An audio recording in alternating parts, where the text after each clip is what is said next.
हम औरतें अगर चाहें ना तो अपने टाइम को अच्छी तरह से मैनेज करके अपनी टफ रूटीन को बहुत इजी और सिंपल बना सकती हैं और इसके साथ साथ हम जॉब भी कर सकती हैं। लेकिन कैसे, तो जानेंगे आज की इस वीडियो में। जी हाँ, आज की इस वीडियो में मैं आपके साथ अपने सारे दिन की रूटीन शेयर करूंगी और इसके साथ साथ किचन क्लीनिंग टिप्स भी शेयर करूंगी। तो वीडियो को एंड तक लाजमी देखिएगा। अस्सलाम वालेकुम my YouTube family, I hope कि आप बिल्कुल खैरियत के साथ होंगे। अल्हम्दुलिल्लाह से मैं भी बिल्कुल ठीक हूँ। तो सबसे पहले ना अल्लाह ताला के नाम के साथ अपने दिन का आगाज़ करने के बाद किचन में मेरा सबसे पहला काम जो होता है वो ब्रेकफास्ट प्रिपरेशन होता है। तो नाश्ता जो है वो मैंने बना दिया था, सबको दे दिया था और उसके बाद आज मेरा दिल कर रहा था मैं चाय के साथ बन खाऊं।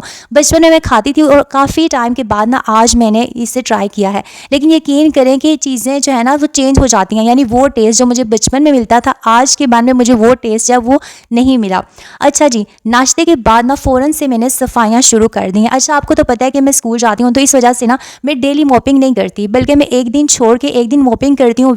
वैसे भी ना डेली मॉपिंग करने की ज़रूरत नहीं होती, क्योंकि छोटे बच्चे जो हैं वो ज़्यादा से ज़्यादा रैपर फेंकते हैं, तो वो तो आप झाड़ू लगाएंगे ना तभी आपका घर साफ़ हो जाएगा। हाँ, मॉपिंग से ये होता है कि आपके फर्श में शाइन आ जाती है। तो मैं एक दिन छोड़ के एक दिन मॉपिंग करती हूँ। अब अगर मैं डेली मॉपिंग स्टार्ट करना शुरू हो जाऊँ तो क्योंकि मैंने जॉब भी करनी होती है, मैंने स्कूल भी जाना होता है, तो मैं अपनी रूटीन को बहुत टफ बना दूंगी। लेकिन मैं चीज़ों को इस तरह से लेकर चलती हूँ कि मेरे सारे काम भी हो जाएँ और मैं थकूँ भी ना और सब कुछ ईजिली मैनेज हो जाए।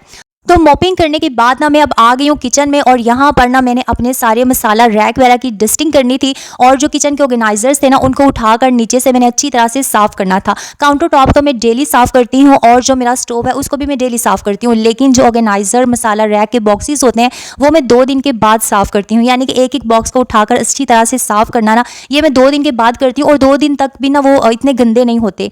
लेकिन जो हमारा स्टोव होता है ना उसे हम 3 टाइम यूज़ करते हैं, यानी ब्रेकफास्ट के लिए, लंच के लिए, डिनर के लिए, तो बहुत ज़्यादा यूज़ होता है। और ख़ास तौर पर स्टोव के जो पीछे वाली बैक साइड है ना वो ये इतनी गंदी हो जाती है। ये मेरे ख्याल में हमें 3 टाइम तो मैं इसको साफ़ नहीं करती, लेकिन पूरे दिन में एक दफ़ा ना मैं इसको लाजमी साफ़ करती हूँ। अब चाहे मैं सुबह के टाइम कर लूँ, चाहे तो मैं इसे दिन टाइम कर लूँ। दिन टाइम वैसे मेरे पास ना टाइम बहुत कम होता है, लेकिन या तो मैं सुबह को इसे साफ़ करती हूँ या फिर रात को सोने से पहले साफ़ करती हूँ, यानी सिर्फ एक दफ़ा। मेरे ख्याल में एक दफ़ा इसको साफ़ करना जो है वो इनफ रहता है। वैसे अगर आप रात को करें तो ज़्यादा बेहतर होता है कि आपके सारे दिन का जो गंद वगैरह चूल्हे पे लगा होता है ना वो इजीली साफ़ हो जाता है।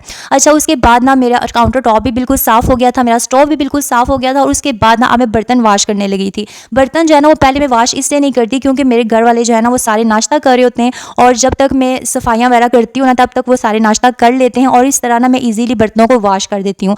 तो इस तरह से ना अगर हम टाइम को लेकर चले कि हमने ये काम कब और कैसे करना है तो हम ईजिली चीज़ों को मैनेज कर सकते। अब अगर मैं अपनी रूटीन को इस तरह से डिसाइड करती ना कि मैंने सबसे पहले किचन का काम खत्म करना, यानी नाश्ता बनाना है, उसके बाद मैंने बर्तन वॉश करने और उसके बाद मैं सफाइयाँ करूँगी, तो क्या होता कि नाश्ता मेरा बन जाता और मैं वेट करती रहती कि बर्तन अभी फ्री होंगे तो बर्तनों को वॉश करूँगी, तो मेरा कितना टाइम इसमें वेस्ट हो जाता था। तो मैंने ना अपनी रूटीन इस तरह से सेट की हुई है कि मैं फ़ौरन से नाश्ते के बाद ना खुद नाश्ता करके ना तो मैं सफाइयाँ शुरू कर देती हूँ, फिर बर्तन वॉश करती हूँ और उसके बाद ना मैं स्कूल के लिए रेडी होती हूँ। हाँ, दरमियान में ना मैं वॉशरूम जो है उसको भी धोती हूँ।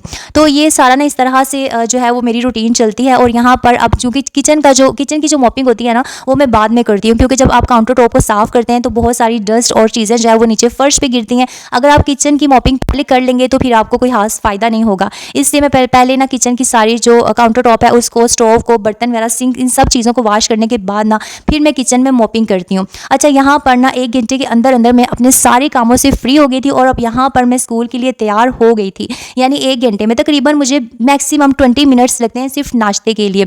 अच्छा, ये देखें आज ना माशाल्लाह मौसम इतना प्यारा था। आपको तो पता है कि रेनी सीज़न चल रहा है, बारिशें आजकल बहुत ज़्यादा हो रही हैं और एक दफ़ा फिर से हमें सर्दी महसूस हो रही है। तो ये ना मैंने आपको अपने स्कूल का ऊपर वाला जो एरिया ना मैंने आपको वो दिखाया।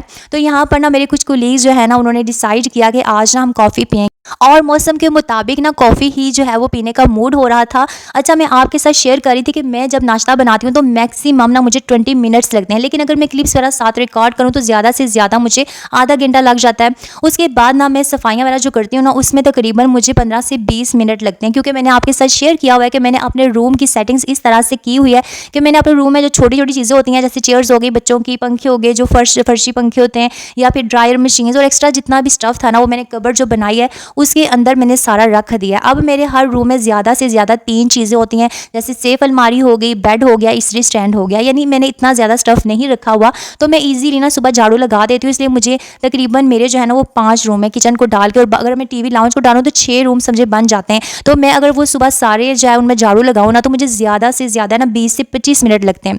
उसके बाद अगर मैं किचन के जो क्लीनिंग है, मसाला रैक वगैरह की जिस दिन ना करूँ, उस दिन जो है मैं कोई और काम कर लेती हूँ, क्लीनिंग में कोई काम कर लेती हूँ। यानी इस तरह से ना मैं अपनी रूटीन सेट करती हूँ। तो मेरा जो सुबह का 1 घंटा है ना, अल्हम्दुलिल्लाह से उसमें अपने किचन का मैं सारा काम मैनेज कर लेती हूँ, और उसके बाद सफाई का भी मेरा सारा काम हो जाता है, और उसके बाद ना मैं फिर स्कूल के लिए रेडी होती हूँ। अच्छा, यहाँ पर हमारी कॉफ़ी जो है ना बिल्कुल तैयार हो गई थी, और माशाल्लाह से इतने मज़े की बनी थी ना कि मौसम को इंजॉय करने का जो मज़ा था ना वो दुबाला हो गया था। और इस टाइम तो हमारा ब्रेक टाइम था, और आपको पता है कि स्कूल में बच्चों को पढ़ाते हुए ना मेंटली जो है आप थक जाते हैं, और अगर ऐसे में आपको मौसम के मुताबिक कॉफ़ी मिल जाए तो आप एकदम से फ्रेश हो जाते हैं। अच्छा जी, स्कूल से वापस आने के बाद ना अब यहाँ पर हमारा लंच टाइम था, क्योंकि जो हमारा फ्रूट टाइम था वो स्किप हो गया था। पहले तो 11 बजे मुझे स्कूल से छुट्टी होती थी ना, तो फ्रूट टाइम होता था, लेकिन अब मुझे 1 बजे होती है, तो वो डायरेक्ट ना हमारा लंच टाइम जो है वो स्टार्ट हो जाता है।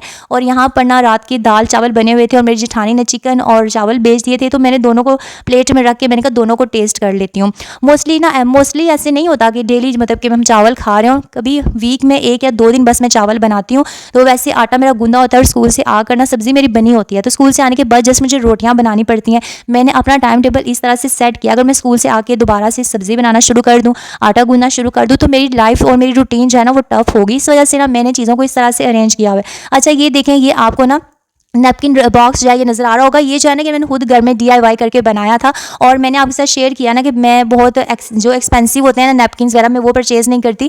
मेरे पास घर में जो पुराने दुपट्टे पड़े होते हैं या कमीज़ों के जो दामन होते हैं ना वो साफ़ ही होते हैं, और मैं वो पुराने कपड़ों को वॉश करके ना रख देती हूँ। फिर ना मैं ज़रूरत पड़ने पर इस तरह छोटे छोटे पीसेज जो है ना वो बना के रख देती हूँ, और मैं नैपकिन बॉक्स में डाल देती हूँ। जब मुझे किचन का काउंटर टॉप साफ़ करने के लिए, डस्टिंग करने के लिए ज़रूरत पड़ती है, तो मैं फ़ौरन यहाँ से निकालती हूँ और साफ़ करती हूँ। और एक और बात कि मैं इन नैपकिन्स को ना फिर वॉश नहीं करती, यानी एक दफ़ा यूज़ करने के बाद मैं इनको डिस्कार्ड कर देती हूँ। इससे ये होता है कि हमारी जो एफर्ट है ना बार बार वॉश करके फिर यूज़ करने की, वो जो है वो भी कम हो जाती है, और हमारे घर में जो एक्स्ट्रा कपड़े होते हैं ना वो सारे जो हैं वो भी यूज़ हो जाते हैं। तो हम कोई भी चीज़ वेस्ट नहीं करते, बल्कि चीज़ों को रीयूज़ करते हैं ना, तो उसमें हमारा फ़ायदा ही फ़ायदा होता है। अच्छा, यहाँ पर मैं आपको बता दूँ, सेकेंड टाइम जो है ना अकेडमी के मेरे बच्चे आ गए थे, और उनके साथ ना उनकी मदर्स आ गई थी, तो मदर्स के साथ ना मुझे काफ़ी टाइम लग गया। और जब मैंने देखा कि गैस जाने में थोड़ा सा टाइम था, तो फिर मैंने ना सब्ज़ी, जब मेरे पास टाइम थोड़ा हो रहा, मैं सब्ज़ी इस तरह से बनाती हूँ कि सारी चीज़ें स्पाइसी तरह सब कुछ डालकर ना दम पे रख देती हूँ, और दम पे थोड़ा सा ना ऐसे हल्की आंच में रखती हूँ, और वो सब्ज़ी जो है ना पक जाती है। इतनी देर में मैं जल्दी से आटा गूंद देती हूँ। अब यहाँ पर ना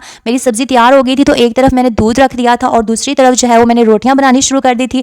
डिनर से मैं फ्री हो गई थी, और यहाँ पर ना इस तरह से मैंने ये बर्तन रखा हुआ है।